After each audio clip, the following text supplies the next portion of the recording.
So in this stage of problem solving, we simply want to come to the point as to we have a decision which way to go. What solution technique should we use? So the first question we ask is, what type of a problem is it? Now, it's fairly obvious from the description that it is a diffusion problem and not a convection problem.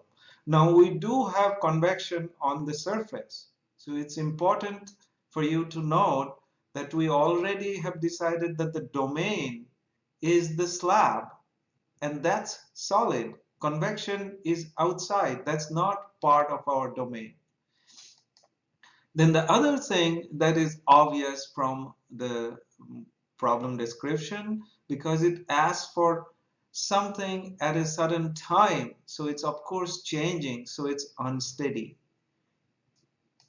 So it's an unsteady diffusion problem. So how many ways to solve this type? So this is where we bring in our favorite chart that has steady and unsteady. This is my steady and this is my unsteady, and we know we are in unsteady. So what are some of my possibilities? It can be lump parameter solution, it can be a solution with the series or the Heisler chart, or finally the error function. And of course we can always solve from scratch this one. So these 5 are my entire possibilities. Next we look at, okay, we have all those possibilities, but which one looks most feasible? Now lumped is probably not right, because in this case the surface concentration is given. So if you recall, surface concentration given is like Hm going to infinity. So if Hm goes to infinity, then then 1 over HMA, which is the external resistance, that goes to 0.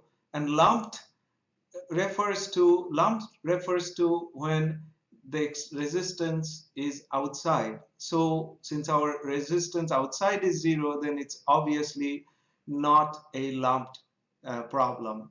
A series, the expression, maybe it is not a Heisler chart problem, because we are asked to calculate things algebraically. So of course it's not a chart problem.